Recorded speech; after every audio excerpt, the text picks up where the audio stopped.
صلی اللہ علیہ وسلم فرماتے ہیں میری امت کو اس وقت تک کوئی رسوا نہیں کر سکے گا، میری امت کو اس وقت تک کوئی ذلیل نہیں کر سکے گا جب تک امت ماہ رمضان شریف کا احترام کرتی رہے گی۔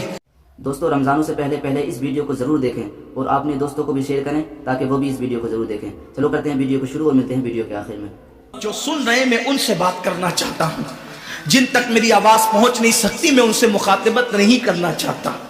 اہل سیاست کے معاملات جانے، ظالم اپنے ظلم کے انجام کو پہنچنے کے لیے تیار رہے، کفر کردار تک کے کافر اپنے کفر کے انجام کو پہنچنے کے لیے تیار رہے۔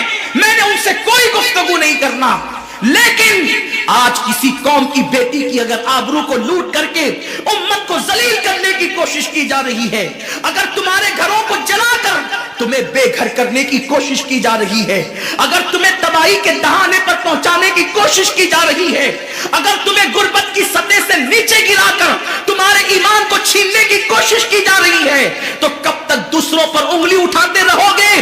میری قوم کے جوانوں، اللہ کے حبیب نے آج سے 1450 سال پہلے تمہاری ذلت و رسوائی کا سبب بیان کیا۔ اقبال رونا روتے ہیں، وائے ناکامی متائے کارواں جاتا رہا، کارواں کے دل سے احساس ضیا جاتا رہا۔ ماہ رمضان میں شراب کے اڈوں کو آباد کرنے والے، ماہ رمضان میں زنا کے اڈوں کو آباد کرنے والے، ماہ رمضان میں چھپ چھپ کر کھانے والے، ماہ رمضان میں اللہ اکبر اپنے ہاتھوں کی انگلیوں سے انٹرنیٹ کے بٹن کو چھیڑ کر کے زنا کے مناظر دیکھنے والے، اپنے ماں باپ کا دل دکھانے والے، لوگوں پہ ظلم کرنے والے، نماز کے اوقات میں بستر کی پہ سکون کی نیند سونے والے، دل کھول کر کان کھول کر اپنے ایمان کے کانوں سے، اپنی غیرت کے کانوں سے، اپنے دل کے کانوں سے میرے نبی کی اس حدیث کو سن لو۔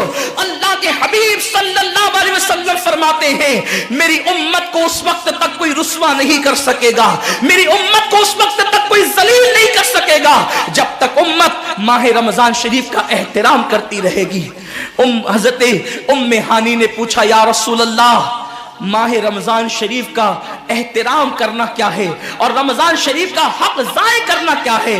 آقا فرماتے ہیں جو رمضان شریف میں بھی کبیرہ گناہوں میں مبتلا ہوتے ہیں وہ رمضان شریف کے حق کو ضائع کرتے ہیں، اور جو رمضان شریف کے حق کو ضائع کر دے پھر اس وقت امت کو ذلت و رسوائی سے دنیا کی کوئی طاقت بچا نہیں سکتی۔ آج ماہ رمضان شریف کا احترام کیا ہو رہا ہے؟ کل تک کے مسلمان اور دنوں میں گناہ کرتے تھے، لیکن رمضان شریف آتا تھا تو کم سے کم فلمیں لوگ دیکھنا بند کر دیتے تھے، داڑیاں مڈانا بند کر دیتے تھے، مسجدوں کو آباد کرنا شروع کر دیتے تھے۔ اب تو لوگ کس قدر بے باک ہو گئے، کس قدر نڈر ہو گئے کہ رمضان شریف میں بھی لوگ اپنے آپ کو گناہوں سے نہیں روکتے، بلکہ میری قوم کا جوان بڑے دھڑلے سے کہتا ہے یار اپنے سے روزہ نہیں رکھا جاتا، اس لیے کہ ہمیں تو گٹکے کی عادت ہے، ہمیں تو پان کی عادت ہے، ہمیں تو سگریٹ کی عادت ہے۔ شرم کرو، شرم کرو، نبی کے نام پہ جان قربان کرنے کی بات کرنے والوں، جو نبی کے نام پر 12-16 گھنٹے بھوکے اور پیاسے نہ رہ سکے وہ نبی کے نام پہ جان کیا قربان کر سکتے؟ اور جب سے تم نے احترام رمضان المبارک ترک کر دیا تمہاری آبرو کو لوگوں نے کھیل بنا لیا، اور اب تو لوگوں کو احساس گناہ بھی نہیں رہا، احساس جرم بھی نہیں رہا۔ گناہ کے ساتھ اگر احساس گناہ انسان کی زندگی میں ہے تو انسان اپنے آپ کو گناہوں سے بچا لیتا ہے، لیکن اب ہمارے اندر احساس گناہ نہیں، اب تو ہم گناہ کو ہنر سمجھتے ہیں، اب تو ہم گناہوں کو فیشن سمجھتے ہیں۔ احساس گناہ کیا ہے؟ اگر انسان گنہگار ہو اور احساس گناہ بھی ہو تو وہ ایک نہ ایک دن سدھر جاتا ہے، وہ ایک نہ ایک دن سنور جاتا ہے۔ ہمارے پاس احساس گناہ ختم ہو گیا۔ آئیے بتاؤں احساس گناہ کتنی قیمتی چیز ہے۔ رمضان شریف میں کھا رہے ہیں، پی رہے ہیں، بلکہ مسلمانوں کی ہوٹلیں بند ہے تو غیر مسلموں کی ہوٹلوں میں کھا رہے ہیں، چھپ چھپ کر گھروں میں کھا رہے ہیں۔ لوگوں سے چھپ کر کھانے والوں، جو تیرا کچھ نہیں بگاڑ سکتا تو اس انسان سے چھپ کر کے کھا رہا ہے۔ جو خدا تجھے سزا دے گا کیا تو اس کی نگاہوں سے بھی چھپ سکتا ہے؟ اور روزے بھی کیا روزے رہ گئے، اب تو روزے بھی رسم بن گئے. جو روزے رکھتے ہیں رمضان شریف میں ان کو روزہ رکھنے کی عادت ہے، وہ روزے کو عبادت نہیں سمجھتے. جو روزہ عادت بن جائے وہ نجات نہیں دلا سکتا، جو روزہ عبادت بن جائے وہ نجات دلا سکتا. ایک تو روزے کی عادت ہے اور ایک تو روزہ عبادت ہے. روزہ عادت اور عبادت میں فرق کیا ہے؟ عادت یہ سب نے رکھا ہم بھی رکھ لیں، یہ عادت ہے. نہ رکھیں گے تو کیا جواب دیں گے، یہ عادت ہے. نہ رکھیں گے تو لوگ تانا دیں گے، عادت ہے. پھر روزہ عبادت کیا ہے؟ روزہ عبادت یہ ہے کہ اللہ نے روزہ رکھنے کا حکم دیا ہے اور مصطفیٰ جان رحمت نے روزے کا حق یہ بتایا ہے، اگر تو روزہ رکھے تو صرف بھوکا پیاسا نہ رہے بلکہ تیرا ہاتھ بھی روزے دار رہے، تیری زبان بھی روزے دار رہے، تیری آنکھ بھی روزے دار رہے، تیرا پیر بھی روزے دار رہے، تیرا کان بھی روزے دار رہے. کان روزے دار اس طرح کہ کان اللہ کے ممنوع کردہ چیزوں کو نہ سنے، ہاتھ روزے دار اس طرح ہاتھ اللہ کے منع کردہ کاموں کو نہ کرے، زبان روزے دار اس طرح کہ زبان اللہ کی ممنوع کردہ چیزوں کو ادا نہ کرے، پیر روزے دار اس طرح کہ پیر اس جگہ چل کر نہ جائے جہاں اللہ نے جانے سے منع کیا ہے. جب تو ان سارے اعضاء کو روزے دار بناتا ہے تو ایسے روزے کے معاملے میں میرا اللہ فرماتا ہے روزہ میرے لیے ہے اور میں ہی اس کی جزا ہوں. ہر عمل کی جزا جنت ہے، روزے کی جزا خدا کی ذات ہے.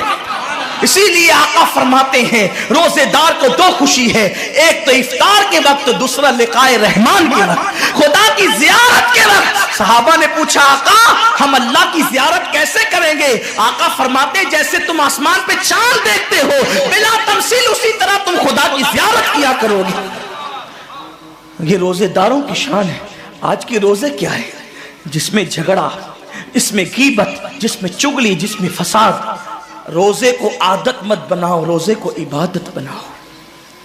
احساس مٹ گیا، عبادتوں کا احساس مٹ گیا، گناہوں کا احساس ختم ہو گیا.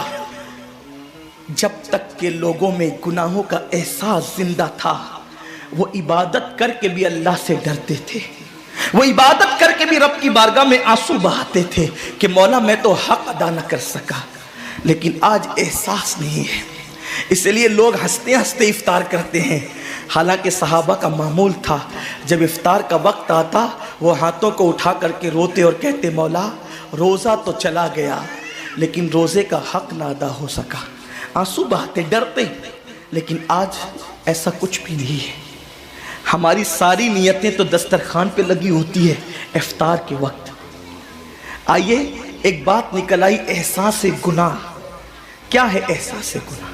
آقا نے فرمایا نا کہ جب رمضان شریف کا حق ضائع کر دو گے تو اللہ تم سے عزت کو چھین لے گا، تم ذلیل و رسوا ہو جاؤ گے. احساس ختم ہے گناہ کا. اسی لیے رمضان شریف میں بھی گناہ کرتے ہیں اور گناہ کر رہے ہیں تو ذلیل ہو رہے ہیں. احساس کسے کہتے ہیں؟ احساس یہ ہے کہ میں نے کیا کیا. چھوٹے سے گناہ کو بڑا سمجھنا میں نے کیا. ایک خاتون بارگاہ رسالت میں آئی اور عرض کیا یا رسول اللہ مجھ سے زنا ہو گیا ہے، میں نے بہت بڑا جرم کر لیا ہے، آپ مجھ پہ حد لگا دیں، حد جاری کر دیں تاکہ میں گناہ سے پاک ہو جاؤں. اللہ کے حبیب نے احساس سے گناہ دیکھ کر کے فرمایا کہ جا ابھی تیرے پیٹ میں بچہ ہے، تیرے جرم کی سزا تیرے پیٹ کے بچے کو نہیں دی جا سکتی. اگر تجھ پہ حد لگے گی تو وہ بچہ بھی ختم ہو جائے گا. جب بچہ پیدا ہو جائے اس کے بعد آنا. بچہ پیدا ہو گیا تو وہ لے کر کے آئی. آقا فرماتے ہیں تیری جان چلی جائے گی تو اس کی پرورش کون کرے گا، اس کو دودھ کون پلائے گا؟ جا اس کو دودھ پلا اس وقت تک جب تک یہ کھانے نہ لگے.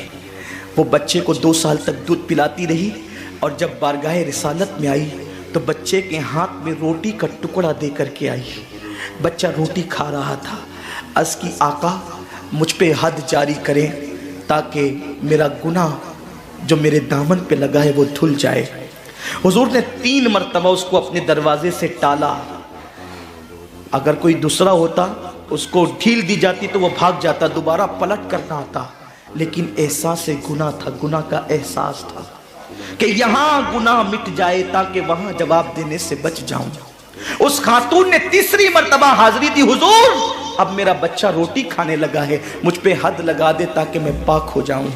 اللہ کے حبیب نے فرمایا اللہ کی بندی، جب اللہ نے تیرے جرم پہ پردے ڈال دیے تھے تو تو نے اظہار جرم کیوں کیا؟ اب چونکہ تو جرم کا اظہار کر چکی ہے، اقبال گناہ کر چکی ہے، اب تجھ پہ حد لگائی جائے گی۔ اور اس کو سنگسار کر دیا گیا۔ جب وہ مر چکی اور اس کو دفن کر دیا گیا تو کسی نے کہا کتنی بدبخت تھی وہ عورت جس نے رسول پاک کے دور میں منہ کالا کیا۔ میرے نبی نے فرمایا تو اس کا گناہ دیکھتا ہے، تو اس کا احساس گناہ نہیں دیکھتا۔ اس نے ایسی توبہ کی ہے، اگر اس کی توبہ 70 جہنمیوں پہ تقسیم کی جاتی تو اللہ ان کو بھی جنت عطا فرما دیتا۔ آقا کریم صلی اللہ علیہ وسلم فرماتے ہیں جو رمضان شریف میں گناہ کبیرہ کرتے ہیں، اب گناہ کبیرہ کی بہت بڑی تعریف ہے، اس کو نہیں بیان کروں گا، لیکن جو گناہ کبیرہ بڑا گناہ کرتے ہیں، پہلی بات تو چونکہ میرا مسلک صوفیہ ہے، صوفیہ سے کسی نے پوچھا کہ گناہ بڑا کیا ہے؟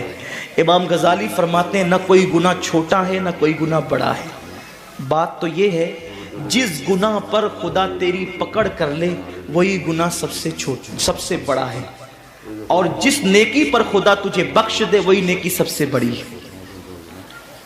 کسی گناہ کو چھوٹا سمجھ کے مت کرو، پتہ نہیں وہ کس گناہ پہ ناراض ہو جائے۔ تو اللہ کے حبیب صلی اللہ علیہ وآلہ وسلم فرماتے ہیں جو رمضان شریف میں بڑا گناہ کبیرہ گناہ کرتے ہیں، سال بھر تک فرشتے اس پہ لعنت کرتے رہتے ہیں، اور اگر اسی سال اس کو موت آ جائے، اسی سال جس نے ماہ رمضان میں گناہ کبیرہ کیا تھا، اس نے بڑا گناہ کیا تھا، اب بڑے بڑے گناہوں کو گنایا گیا۔ مثال کے طور پر کسی عورت پر غلط نیت سے نظر ڈالنا یہ گناہ کبیرہ ہے، جھوٹی قسم کھانا یہ گناہ کبیرہ ہے، ناپ تول میں کمی کرنا یہ گناہ کبیرہ ہے، کسی کو دیکھ کر اس کا مذاق اڑا کے دل دکھانا یہ گناہ کبیرہ ہے، کسی کی امانت میں خیانت کرنا یہ گناہ کبیرہ ہے، ماں باپ کا دل دکھانا یہ گناہ کبیرہ ہے، کفر کرنا یہ گناہ کبیرہ ہے، بلکہ اکبر الکبائر ہے۔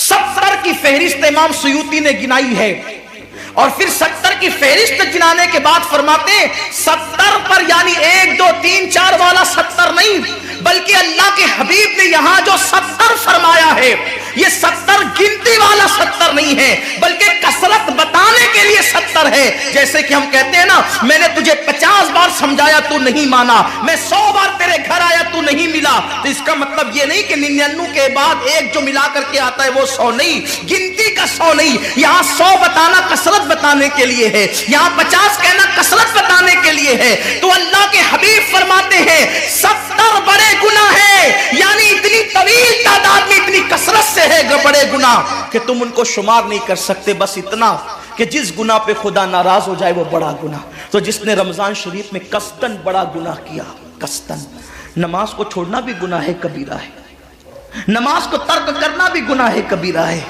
میرے آقا صلی اللہ علیہ وسلم کے دیوانوں، کھیل کود میں وقت کو ضائع کرنا، وقت کا ضیاع، یہ بھی گناہ کبیرہ ہے۔ آقا فرماتے ہیں جس نے رمضان شریف میں گناہ کبیرہ کیا، اس رمضان سے لے کر آنے والے رمضان شریف تک فرشتے اس پہ لعنت کرتے۔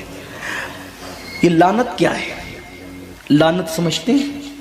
لعنت کا مطلب یہ ہے جس پہ لعنت پڑی وہ ہمیشہ کے لیے اللہ کی رحمت سے دور ہو گیا۔ انسان کی لعنت کیا ہے؟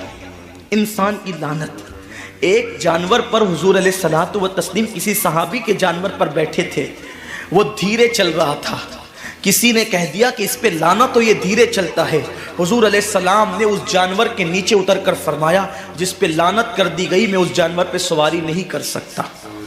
یہ ایک انسان کی لعنت کا اثر ہے، جس پہ معصوم فرشتے لعنت کرے اس کا انجام کیا ہوگا، وہ بھی 1 2 لعنت نہیں۔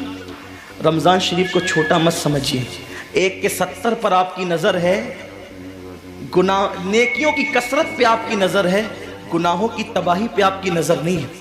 اللہ کے رسول صلی اللہ علیہ وسلم نے فرمایا جیسے ماہ رمضان شریف میں نیکیوں کا درجہ بڑھ جاتا ہے، ویسے ماہ رمضان شریف میں گناہوں کا بھی معاملہ بڑھ جاتا ہے۔